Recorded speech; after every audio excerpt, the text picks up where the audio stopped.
Hey guys, this is Sally's Mayo, and this is episode 6 of my live show tutorial guide series.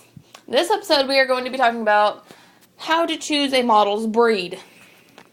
And this one's going to go into pretty much the whole entire episode, so I'm not going to include the second topic that I have that I actually got requested to do. So we're going to start off with the very simple, that's really the only choice it's got for that. So, and then we'll progressively work our way up to more difficult findings of how to find a breed. So we'll be using just my random ones here, maybe my stones. Alright, so easier way, let's just kind of start off easy. Let's use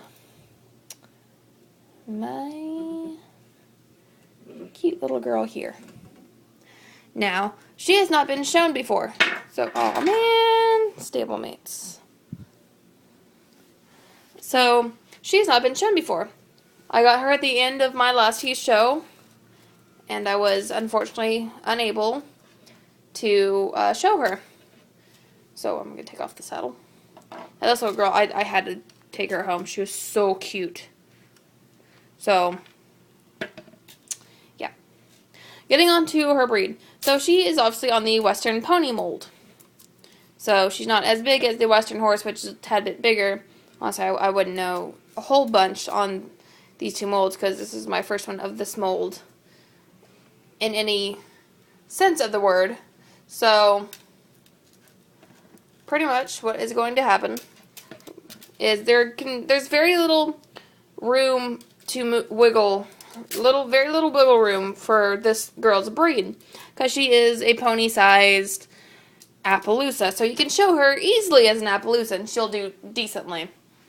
Or you can show her as a POA or a Pony of the Americas, which is just a pony-sized Appaloosa, which works perfectly because that's what I'm showing her as, and we shall see on how well she does in the open show in October.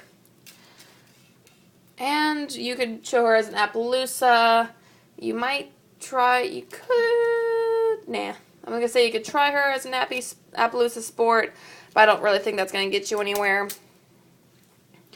So, an Appaloosa, you can even do a quarter pony. If you want to make hers, extravagant and very, almost unnecessarily cross with multiple different ones. You could do a quarter pony cross Appaloosa or a quarter pony cross POA, or you can just show her as a pure POA or a pure Appaloosa.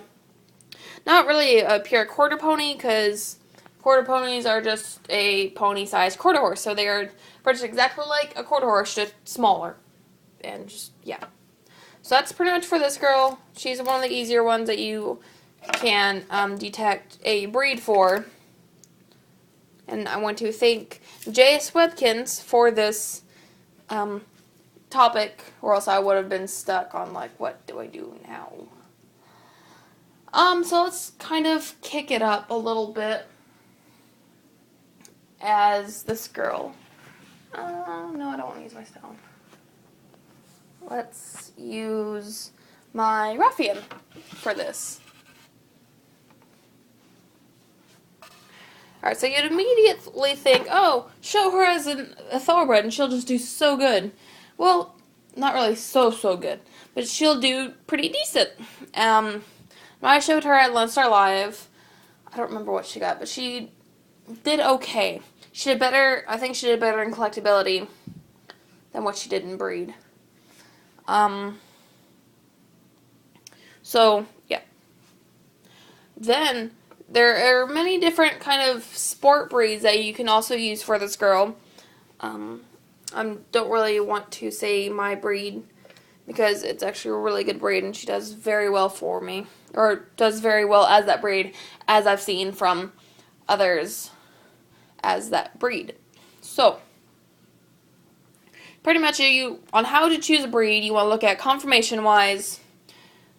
Does this model's build and conformation fit the one let's just find a breed whose conformation fits the one of the models. Then you'll start from there. Alright, so now we look for colors.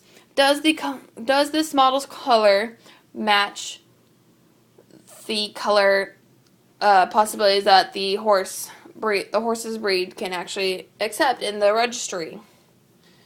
So that's another thing. And you want to look, just, can it come in that certain pattern? Can it come in that color? The white markings, because some breeds are skeptical on the colors of, like, the white markings. Like, let's use him as an example since I'm talking about this.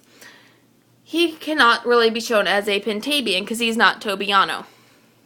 Pintabians, which is Paint Arabian Cross, can only be registered as a Pintabian only if they are Tobiano, which he is not.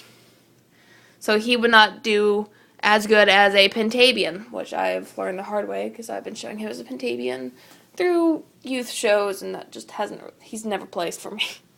He's never really placed for me like that. So pretty much you want to look for conformation, white markings, the color. Can the color of the model match that horse? Now let's say if you have a decorator, it really doesn't matter. Like him, he's a Mustang mold, but I'm being specific on which strand of Mustang to see if that maybe increases his chance of anything. But really, it kind of won't, because for decorators, they don't place you by, like, breed. They do by, like, on how they would judge the collectability, on how rare it is, if the pattern is crisp and the lines are crisp and clean, then you're good. Then it just depends on the rest of the horses in that class. Now let's just move on to... Excuse me, sorry guys. Let's just move on to more of the slightly more difficult breed models that you can throw a breed on. Let's just maybe start with Boone. Yeah, I'm going to start with Boone. So as I pull Boone out. Marius Boone.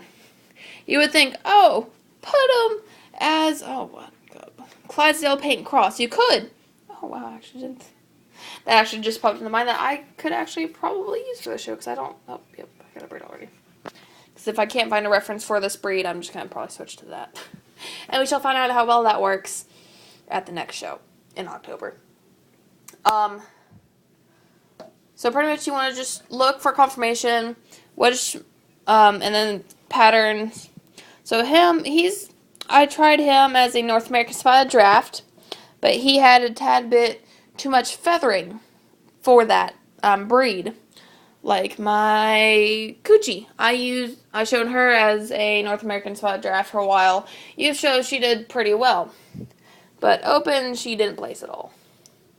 So neither did this guy's the same breed. So and I asked around some of the judges, and they said North American Spotted Draft is not a good one for him because of the axis feathering, and he's a little bit too thick and chunky for that. Not really chunky, but more heavily built. And so I pretty much looked and did deeper research because I saw a breed a while back before I ever got this guy or ever thought about showing him or showing any horse of a draft with pinto coloring.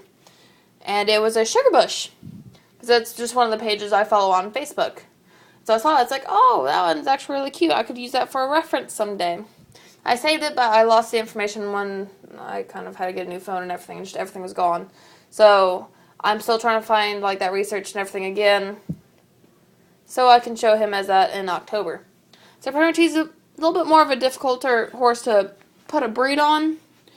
Now let's go to one of the more difficult horses I have, which is Gathering Storm. Then we'll do one of my others, and we'll do stablemates and classics, or like stablemates. Oh man, I don't have time. Alright, so that's pretty much it. This guy, it's just so hard because he's a decorator and he's so hard to find a warm blood breed that's got pinto patterns on him. So that's pretty much it. Sorry, this one had to be cut short. I ran out of time. So, yeah. Bye!